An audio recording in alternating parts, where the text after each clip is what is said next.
ہمارے ہندوستان میں جب کسی کے یہاں لڑکی کی پیدائش ہوتی ہے تو ان کے ماں باپ اسی دن سے اس کی پڑھائی لکھائی کے خرچے سے لے کر اس کی شادی تک کے بارے میں سوچنے لگتے ہیں، اور یہی وجہ ہے کہ ایک باپ دن رات محنت کر کے پیسے اکٹھے کرنا شروع کر دیتے ہیں، کیونکہ ہمارے سماج میں لڑکیوں کی شادی پر ہونے والے خرچ ایک غریب باپ کے کمر توڑ دیتا ہے۔ لیکن اس سے ہٹ کر اگر میں آپ سے کہوں کہ دنیا میں ایک ایسی جگہ ہے جہاں کے لوگ اپنی لڑکیوں کی شادی کے لیے نہیں بلکہ اپنے مردے کے آخری رسم کو ادا کرنے کے لیے سالوں تک پیسے جمع کرتے ہیں، اور جب تک پیسے جمع نہ ہو جائیں اس درمیان وہ اپنے مردے کو سالوں تک اپنے گھر میں ایک مہمان کی طرح رکھتے ہیں، اور پیسے جمع ہونے کے بعد پورے اہتمام کے ساتھ مردے کے آخری رسم کو ادا کرتے ہیں۔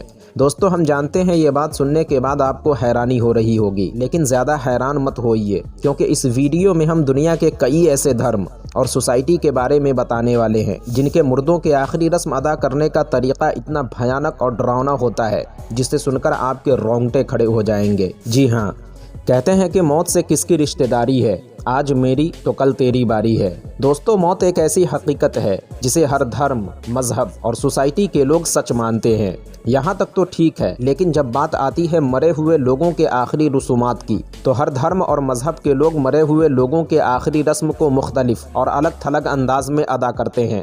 جہاں کچھ لوگوں کے آخری رسم کو دیکھ کر آپ کو حیرانی ہوگی تو وہیں کچھ لوگوں کے آخری رسم ادا کرنے کا طریقہ اتنا بھیانک اور ڈراؤنا ہوتا ہے جسے سن کر عام لوگ تو بہت دور کسی ظالم کے بھی پسینے چھوٹ جائیں۔ تو کیا ہے دنیا کے الگ الگ دھرم اور سوسائٹی کے لوگوں دوارا مردوں کے آخری رسم ادا کرنے کا وہ بھیانک طریقہ؟ ویڈیو میں ڈیٹیلز میں بتائیں گے، مگر ویڈیو شروع کرنے سے پہلے آپ سے ایک چھوٹی سی گزارش ہے کہ اگر آپ چینل پر نئے ہیں تو ویڈیو پسند آنے کی صورت میں چینل کو ضرور سبسکرائب کریں، کیونکہ اس چینل پر ہم اسی طرح رہسیہ اور رومانچ سے بھرپور سچی کہانیاں اور جانکاریاں لے کر آتے رہتے ہیں۔ تو چلیے ویڈیو کی شروعات کرتے ہیں۔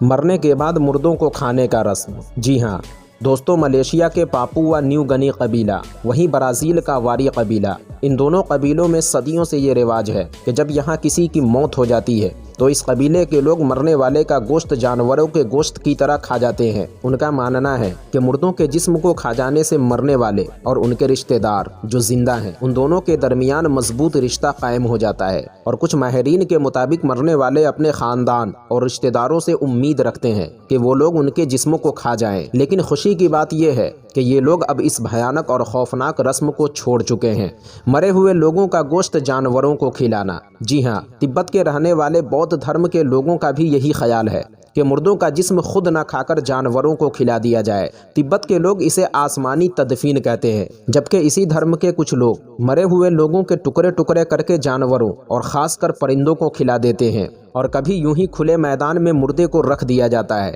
جسے گدھ چٹ کر جاتے ہیں۔ ان کے نزدیک گدھ ایک متبرک پرندہ ہے جسے وہ اپنی زبان میں داکنی یعنی فرشتہ کہتے ہیں۔ اس دھرم کے لوگوں کا خیال ہے کہ گدھ مردے کا گوشت کھا کر اس کی روح کو آسمانوں میں لے جاتے ہیں، جہاں اسے کسی دوسرے جسم میں دوبارہ جنم لینے کے لیے دنیا میں بھیجا جاتا ہے۔ ان کے مطابق مردہ جسم کو پرندوں اور جانوروں کو کھلا دینا بھی ایک قسم کا دان اور خیرات ہے۔ اس دھرم کے لوگ آسمانی تدفین کے علاوہ مردے کو پانی میں بہانا، آگ میں جلانا اور دفن کرنے جیسے طریقے بھی اختیار کرتے ہیں، لیکن 80% بودھ آسمانی تدفین پر عمل کرتے ہیں۔ اپنے مردوں کو بلند پہاڑ کی چوٹیوں پر لکڑی کی میخیں گاڑ کر لٹکا دینا۔ مغربی چین وادی ہیمپ کے رہنے والے بو افراد جو ہزاروں سال سے آباد تھے اور تقریباً آج سے 500 سال پہلے ان کا قتل عام کر کے ان کی نسل کو ختم کر دیا گیا۔ یہ لوگ اپنے مردوں کو شنگ رفی سرخ رنگ کے منقش تابوتوں میں بند کر کے 300 فٹ بلند پہاڑ کی چوٹیوں پر لکڑی کی میخیں گاڑ کر لٹکا دیا کرتے تھے۔ لیکن وہ اپنے مردوں کو اس طرح کیوں لٹکایا کرتے تھے، یہ ابھی تک ایک معمہ اور پہیلی ہی بنا ہوا ہے۔ شوہر کی موت پر بیوی کو اس کے ساتھ زندہ جلا دینا۔ کچھ پہلے ہندوستان کا یہ رواج تھا کہ پتی کی موت پر پتنی کو اس کے ساتھ زندہ جلا دیا جاتا تھا۔ کبھی تو عورتیں اپنی مرضی سے اس کام کے لیے تیار ہو جاتی تھیں تو کبھی انہیں زبردستی پتی کے ساتھ زندہ جلا دیا جاتا تھا۔ لیکن خوشی کی بات یہ ہے کہ بھارت میں اب یہ رسم ختم ہو چکی ہے۔ इस रस्म को सीता कहा जाता है। इस भयानक और खौफनाक रस्म को ईजाद करने की कोई खास वजह दलील के साथ मौजूद नहीं, लेकिन कहते हैं कि इस रस्म को ईजाद करने की वजह ये थी कि औरतें अपने अमीर और दौलतमंद शौहरों को मारकर, खास तौर से जहर देकर शौहर के दौलत पर कब्जा करके अपने आशिकों से शादी न कर लें। इसी वजह से इस भयानक रस्म को अदा किया जाता था।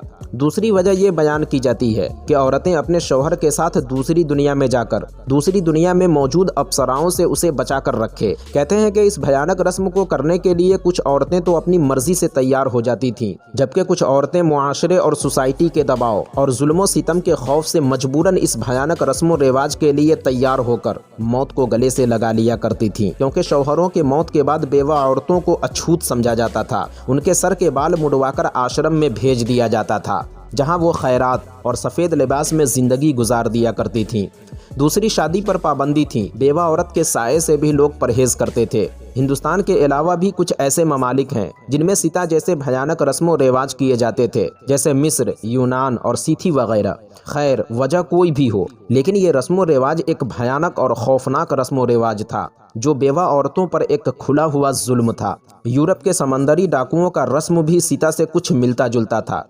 कहते हैं कि जब यहाँ किसी डाकू की मौत होती तो 10 दिनों के लिए एक आर्जी कब्र बनाकर उसकी लाश को रख दिया जाता। उसके बाद मरे हुए डाकू के तमाम जायदाद के 3 हिस्से किए जाते।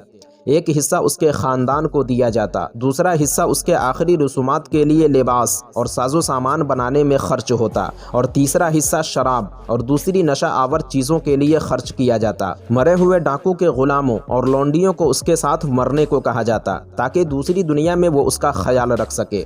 उनमें से अक्सर लौंडी अपनी खुशी से इस काम के लिए तैयार हो जाती। उसके बाद मरने वाली लौंडियों को 10 दिनों तक 2 लौंडियों की निगरानी में दिया जाता, जिसके साथ वो घूमती फिरती। 10वें रोज मरने वाले डाकू के समंदरी जहाज पर उसकी जरूरत के कुछ साजो सामान रखकर उसकी लाश को नए कपड़े पहनाकर जहाज पर बैठा दिया जाता। इधर लौंडी को बहुत सारी शराब पिलाकर मदहोश कर दिया जाता। ये लौंडी वहाँ मौजूद दूसरे डाकुओं के झोपड़ियों में जाकर उसके साथ जिस्मानी ताल्लुकात करती।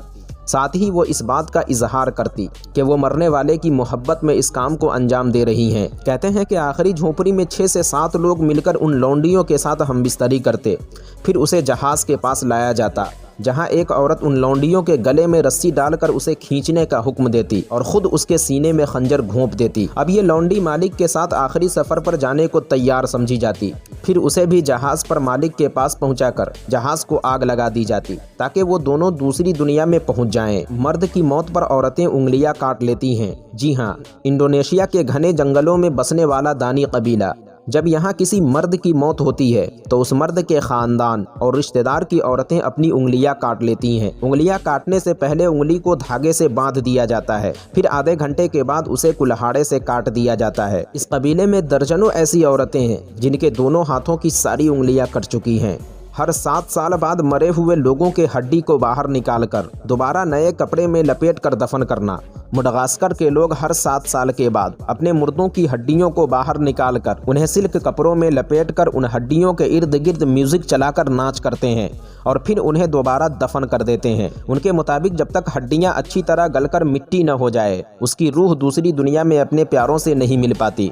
उनकी ज़बान में इस रस्म को फमाधियाना यानी हड्डियों की वापसी कहते हैं, लेकिन अब ये लोग इस रस्म को छोड़ रहे हैं। इसकी वजह ये बताई जाती है कि हर 7 साल बाद नए सिल्क कपड़े खरीदना और फिर उन्हें दफन करना एक महंगा अमल है। लाश को सुखाकर उसके अज्जा को संभाल कर रखना। जनूबी ऑस्ट्रेलिया के कुछ लोग मुर्दे को सुखाकर उसके जिस्म के अज्जा को संभाल कर रख लेते हैं। उनके मुताबिक अपने मुर्दे की अज्जा को संभाल कर रखना बहुत अच्छा ख्याल किया जाता है। ये लोग मुर्दे के जिस्म को सुखाकर उनकी हड्डियां यादगार के तौर पर संभाल कर रख लेते हैं। मुर्दे सुखाने के लिए ये लोग धूप का इस्तेमाल करते हैं, वहीं कुछ धुआं के जरिए भी मुर्दे को सुखाते हैं, तो वहीं कुछ लोग लाश को किसी बुलंद चबूतरे या किसी ऊंची जगह पर पत्तों और शाखों से ढांप देते हैं, यहाँ तक कि मुर्दे का जिस्म अच्छी तरह गल जाता है। फिर उन हड्डियों को महफूज कर लेते हैं। वहीं कुछ लोग मुर्दे गलने के दरमियान लाश से निकलने वाले पानी को जिंदा नौजवानों के बदन पर मलते हैं, ताकि मुर्दे की खूबियाँ उसमें समा सकें। यहाँ के लोगों के लिए मौत एक बहुत महंगा सौदा है। जी हाँ, इंडोनेशिया के इलाका तानातू राजा में जनाजे का ख़ास एहतमाम किया जाता है। उनके यहाँ मुर्दे की आखिरी रस्म को गाना बजाना और बहुत से मेहमानों की दावत के ज़रिए होती है। उनके यहाँ मौत एक बहुत महंगा सौदा है। उनके यहाँ मौत पर एक भारी रकम खर्च की जाती है। इसीलिए यहाँ बहुत से लोग मुर्दे की आखिरी रसूमात करने के लिए महीनों इंतज़ार करते हैं। दौलतमंद और अमीर लोग अपने मुर्दे की आखिरी रस्म को जल्द ही अदा कर लेते हैं, लेकिन गरीब और मजबूर लोग अपने मुर्दे की आखिरी रसूमात के लिए पैसे जमा करने में लग जाते हैं, जिसकी वजह से उन्हें अपने मुर्दे को महीनों और सालों घर में महफूज रखना पड़ता है। फिर पैसे इकट्ठे होने के बाद पूरे धूमधाम से मुर्दे की आखिरी रस्म को अंजाम देते हैं।